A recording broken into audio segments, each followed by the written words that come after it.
Bang! Hey man, ladies and gentlemen, boys and girls, appreciate y'all for tuning back in. It's another episode of Fighting Words with Bang, the fight that made me a fan. This one is about Jaron Boots Ennis, Philly native, young cat, destined to be a star as long as they let him shine. He's very much avoided right now. We understand why, but I don't get it. You feel me? Like, can't nobody be great if you out here ducking and dodging smoke. And this young kid wants all the smoke. So one day I saw him on a highlight, and I was like, "Who is this dude?" It was the Armando Alvarez fight, the one where he really made a name for himself. Yeah, man, he turned the boxing ring into a dance floor. Man, he danced all over the ring with this dude, man. Dropped him a couple times, flushed him in the third. This crazy body shot that he delivered with one of them knockdowns that kind of like settled in late for him. Man, this dude, man, I said, man, this is the second coming of Roy Jones. It wasn't the actual fight that I saw. I saw the highlights. So I went back and watched the fight. The fight wasn't no longer than the highlights. 3 rounds, man. He flushed this dude, got rid of him, cleaned him up. I didn't know who Armando Alvarez was. I still don't really know what he's doing right now, but I do understand that this was an opponent for Boots. So he, you know what I'm saying, because he was on the rise. He was on the come up at the time. And hey man, this boy went out there and showed separation. I'm talking about major separation in skill, speed, power, footwork, defense, everything, man.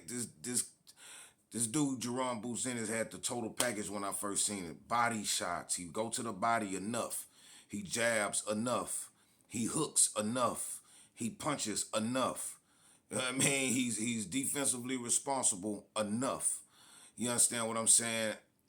When I first seen those highlights, I went back and I watched the fight. I was like, man, I was amazed. I was amazed. I salute that dude for real, man. Whatever like gift that he was given, he's using it. For real.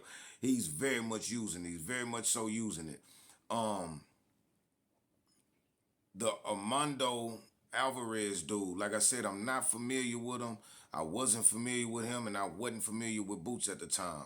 But just watching the way that he uses his pivot, you understand what I'm saying? I heard the announcer say he's doing a lot of showboating, a little bit too much showboating, but I never heard nobody say that Lomachenko was doing too much showboating. You understand what I'm saying? Once you got it, you got it. If you feel like you can do it, it can get done. You know, we watched Roy Jones go out there and showboat it against dangerous fighters. Excuse me. They had their stuff to say about him, but he grew to be a legend. You understand what I'm saying? Sometimes you just gotta let these dudes do what they do. This is how they market themselves. He's not a real talker. He don't talk a lot of noise and all that. He don't, you know, none of that arrogant stuff or going around saying he the bestest and can't nobody mess with me and all that. He don't do that. He let all this talking do in the ring. Kind of like a Pacquiao, kind of like a Lomachenko, kind of uh, like a George Foreman, like, you know, just the type of people that don't do a lot of talking before the fight. They only talk during the fight with their fists. You understand what I'm saying? I got a lot of respect for this dude, Jerron Boots Ennis, man. I just wish he can get the proper smoke. He's sitting in the smoker section, man. Don't nobody want to pass him. Don't nobody want to pass him the smoke, man. You feel me? So, but yeah, man. Now the fight that made me a fan was the Armando Alvarez fight. And to this day, this is one of his like until the Roman Villa fight. When that Roman Villa fight, he came with all kind of new highlights. But this fight was a highlight reel for his career. But the Roman Villa fight was a career highlight for him. But I was already like on board by the time he fought Villa. Um, we see that a lot of people are avoiding them. The Brian Norman Juniors. I say names on my channel.